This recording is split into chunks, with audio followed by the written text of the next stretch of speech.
Hey there, Twisters. Welcome back to another video. I hope everything is well with you and your friends and family during this time. And you're in my thoughts, of course. So welcome to the fourth division breakdown of the ugliest NHL jerseys of all time. Today we're going to be talking about the Rod Langway division. And you know what? This might be the most fun that we have out of the four divisions because there are a ton of totally notorious jerseys in this collection. Now, if you're new to this series or new to my channel, be sure to hit the red subscribe button down below and the notifications bell. That way you know when I go live with our final four video that will follow after this. You'll also see in the video description that I have a link to my Venmo if you want to support the channel that way, but nonetheless, having you here is wonderful. Okay, everybody, so without further ado, let's go ahead and break into our rankings here, or our bracket, I should say. So yeah, classic, iconic, or notorious jerseys here, and we're going to start out with the 1999 Atlanta Thrashers going up against the 2006 Buffalo Slug. So, the Thrashers, the reason why I picked this one was I was never a fan of that logo, especially because they had a pretty nice logo on their white jerseys, and I think the design of the white jerseys was pretty good as well. Whereas, you know, the design here is still okay, it's just that you got some funky sleeves. Buffalo Slug. Now, this comes after the Sabres had the goat head jersey and the red jersey with the cross swords. And you know what? They were kind of returning to form a little bit with the older color scheme, but going with a darker blue there. But looking back on this, it hasn't aged the best, so that's why I have it here. I kind of look at it this way. I just don't like the logos of either of these teams. At least the Sabres were consistent in, you know, home and away jerseys, whereas the Thrashers here, something different for both there. It's hard for me to make a decision on this, but here's the thing. Because even though I liked the Buffalo Slug at the time, and it's not that bad, I gotta say that giving up on the goat head at that point, they shouldn't have done that, or they should have gone immediately back to the original logo and a similar design. So with that said, I'm gonna move the Buffalo Slug to the next round. Now we've got the 2011 Calgary Flames Heritage Classic against the 1926 New York Americans. I picked the Americans here because I thought that this version of their jerseys was a little cringy. It has to do with all the crazy things going on with the sleeves there. I'm just not a fan of that there. I think it looks better on, I believe, their 1928 jersey. Calgary, the Ronald McDonald's here, I know that they were trying to pay tribute to another team that was in Calgary or in Alberta. And, you know, the white C itself looks pretty cool, but I guess that shade of yellow was a little mustardy versus what they typically use. You know what, they're both kind of nauseating, but Calgary, I'm gonna move you to the next round. I guess I'll have to go with them. Okay, next up, we've got a California Bay Area battle here. The 1974 California Seals against the 2007 San Jose Sharks. Now, I actually have this Sharks jersey. I got it, a few seasons afterwards, but this is after they transitioned from the old logo, which many still would prefer over the current one. I think both are great, but at that time I was like, God, this looks kind of like a comic book shark. I'm not really a fan of this. Why do they have to put all this orange in the collar and the numbers? It looked really bad on the numbers. So that's why I think it's the worst design that the Sharks have had in their franchise history. The Seals here, they departed from the green and yellow. Originally, as you probably know, they even had blue and green at one point, but they actually had a Seals hockey logo. They didn't have just the text there. And then they went with the green and yellow, and then that was just the word mark there. But then transitioning to teal here. Now, some people like this jersey. Now, I certainly am a fan of them trying a different color, but to me, that weird striping up just below the shoulders there, I really detest that. And other than that, there isn't really too much happening with the jersey. So with that said, I'm going to actually push the Seals into the next round. Now we've got the 2018 Tampa Bay Lightning, or I guess 2019 technically. It's their Storm jersey going up against the 2007 Minnesota Wild. Now I chose this Wild jersey because I was not a fan of them transitioning to red for their home jersey. It's not the worst design, but I think that this one is a little less attractive than the red one they had before transitioning to Reebok because it had a waist stripe. Tampa, I went with this just because, again, it's not very interesting. There's hardly any blue or no blue at all. The logo, I've never been a fan of just how just stock that really looks. And I believe that the numbers have been critiqued for being way too illegible. The Storm jersey that they had back in the mid-90s was more interesting than this, to say the least. And we'll talk about that a little bit later in this video. Nonetheless, I'm putting Tampa into the next round. This is a great matchup. The 1998 Phoenix Coyotes peyote jersey against the 1978 Vancouver Canucks Flying V. And I could have picked the black or the yellow version. I went with yellow here just because who in their right mind would even put this sweater on? You would have to ask for a trade before you did something like that. Now Phoenix, I mean, look at this thing. It's a hot mess. And it's actually, I absolutely love this jersey because of how just insanely, it's such an acid trip. A vision quest, if you will. You know, you've got this all green jersey. First of all, what's the green supposed to resemble? Is that supposed to be cactus? Why green? You've got this desert landscape. You've got this big derpy coyote face. I mean, this looks like a promotional jersey for an AHL team, let's be honest. But I love it. And then Vancouver, this is not a logo. I'm going to say that, you know, take a drink every time I say that. At least they had the logos on the arms there, so that's kind of neat because that was the skate logo. But nonetheless, I mean, I can't resist putting the Canucks into the next round because this looks like a robe or something. I don't know. Next up, we've got the 85 Blues against the, I believe, 2008 or 09 Canadiens commemorative jersey for, I think, 100 years as a franchise. Now, St. Louis, plain and short, I just didn't like that they had to add blues to the front of their jersey. They didn't have to do that. The logo is iconic. It's lovely. And just over time, they got away from the classic 1967 design, so that's why I've put it on here. Not to mention they had red on the outline there, so I didn't like that. That's when they started introducing red. The Canadiens, now try to look at this jersey without the socks or the rest of the uniform, because that's a criteria for myself, a criterion. Now, the logo is fine. It's, you know, it's reflective of the country, of course, and that's great. But yeah, it's just, obviously, it's stripes. You can't see the rest of the jersey because it's just all stripes there. And so yeah, it's just nauseating at that point. So Montreal is definitely moving to the next round.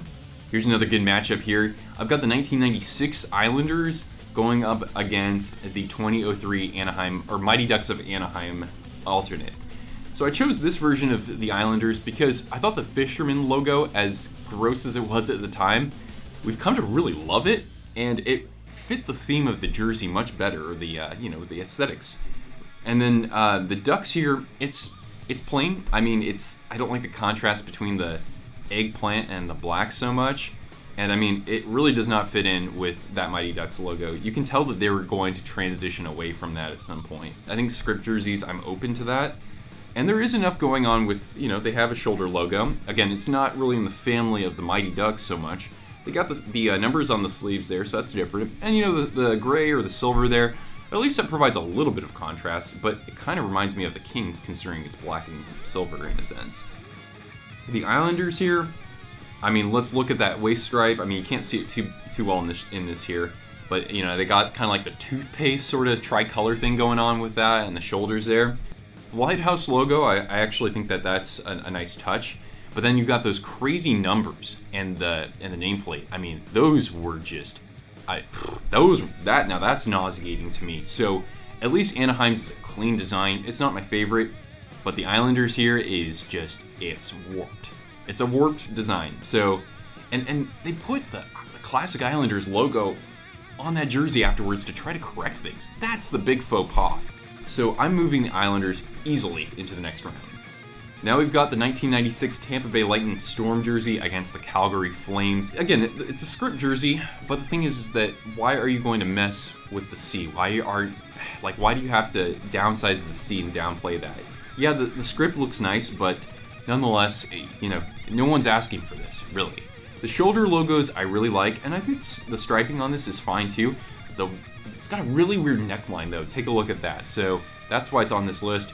Tampa, now, it's interesting. I will give it that, and I will give it the benefit of the doubt over other jerseys in this franchise. You got these lightning bolt arms, which are just insane. You got this rain and the water, you know, the waves. At least Calgary's, even though I don't like it so much. At least it's more, I think, presentable. You're not going to laugh at it versus this here Tampa jersey. So Tampa goes to the next round. Okay, everyone, take a look at the updated bracket.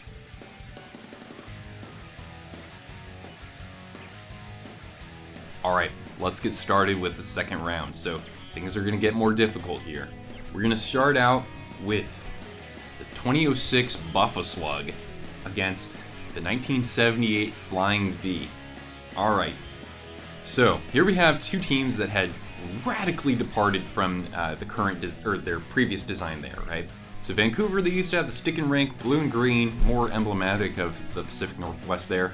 And then you had Buffalo trying to kind of return to form, but missing the mark a little bit with a logo that looks like a slug. Come on, is it really that difficult of a decision to make? I know it was the 70s and that things were, really funky and trippy at points, but that Vancouver jersey, again, it's not even a real logo. Buffalo, at least that looks like a hockey jersey. I don't like the gray so much, but nonetheless, at least they have shoulder logos as well. Yeah, it's much more presentable. You can put that on. I'd much rather wear that than the Flying V. Flying V to the next round, definitely. All right, this one is going to be really tough. So we've got the 2011 Heritage Classic for the Flames, and we have the 2008 Montreal Canadiens Barber Pole. Oh boy. So both of these are heritage-esque jerseys. At least the Flames kept their classic logo, so I like that, but I don't like that yellow. That shade of yellow looks terrible. Montreal, again, remove the rest of the uniform from the jersey itself, and it's still, pretty gnarly. So I'm thinking, like if I had to put these jerseys on, which one would I rather wear, to a pickup game or something? At the end of the day, it's as difficult as it is. I might wake up the next day and decide to reverse things and waffle. But at the end of the day, Calgary has to move on because, again, that shade of yellow is just too mustardy. And Montreal's, at least red and blue and white, is, much more digestible to me. So, Flames, congratulations, you're on to the next round. All right, another great matchup here. So, 74 California Seals, 1996 New York Islanders. So, Seals, again, love the teal, or the aqua, or whatever you want to call it, but what the hell are these stripes up there? They've gotten away so much from a design that is, I think, more iconic. And then the Islanders, again, just the wackiest of designs, and they tried to save it by putting that logo on the front. And that, to me, is just a slap in the face to the fan base. Hey, that rhymed. But, again, because the Islanders franchise won 4 Stanley Cups, decided to make this crazy change and then tried to save it by putting that logo on that jersey. Zdeno Chara wore this jersey. I think Roberto Luongo wore this jersey. Cortana, can you help me make a decision? What's worse, the Islanders or the Seals? If it ain't broke, don't fix it, Cortana says. She's going with the New York Islanders for this. You're gonna help me with this for the rest of the series? Good girl. All right, so next up we've got the most recent Tampa Bay Lightning alternate versus their old alternate from 1996. This is the year after the Islanders went to the Fishermen, and the Ducks and the Kings had their alternates as well. So this fits in with that. Whereas with the Lightning, they're doing this when the NHL is finally letting teams have alternates. Tampa, they take longer than expected to actually issue theirs, and in the meantime, you've got the Coyotes going back to the Kachina. You've got the Ducks 25th heritage jersey there. You've got the Capitals throwing out the retro, which is sexy as hell. Look at this thing. You've got the Sharks, putting out the stealth jersey, which looks great, and then Tampa comes out with this because the current Tampa is, contextually in that sense, more of a fail. I'm putting the most current Lightning alternate into the next round, and I know I'm going to get some flack for that. Okay, everybody, time for round 3. So here we've got the 78 Flying V against the 96 Islanders. Well, now I'm going to actually be very hypocritical and say at least the Islanders here have their original logo to a degree. So that does have it going for it, yeah. And I'd rather definitely put this Islanders jersey on and wear that and the fisherman itself and that design has become kind of like a cult classic in among jersey collectors out there. So I will say those points there. Vancouver. Oh boy. Well, I'll give them kudos. Okay, let's give them kudos for having unique colors. At least we know they're in Vancouver when you got a V that goes down to your belly button almost. But, I mean, nobody else was wearing anything like that in the 70s. At least the Islanders are kind of in that family of jersey design decisions that was happening at that time. So for that reason, I'm putting Vancouver in the final round. And then we look at the 2011 Flames Heritage Classic against the Tampa Bay Lightning's most recent alternate Storm jersey, or whatever you want to call it. Alright, I haven't pointed this out yet, but I do like that Tampa does have that kind of gradient design on the sleeves. I think that's cool. And I don't know if that would have looked good if they did that in blue, frankly. And they do have the shoulder logo, so that's good. So I will give credit where it's due there. And then Calgary, again, look at the jersey. Don't look at the socks. Don't look at the rest of the uniform. You know what? I'm not going to BS this. I would much rather put on the Tampa jersey if I had to play an actual game. So Calgary is going to the final round. Okay, so that leaves us with our final round. 2011 Calgary Flames going up against the 1978 Vancouver Canucks. Frankly, I could put the Tampa Bay, rain jersey from 1996. I could have put that through to the finals. I'm sure a lot of you would. But even so, at least that jersey still fits in with the family of Tampa Bay jerseys. The reason why I make that point is because Calgary's as well, as much as I think it's, color-wise I'm not the biggest fan of it, again, at least it fits in with the family of jerseys there. Whereas with Vancouver, this is a radical departure. It's remembered for all the wrong reasons, I think.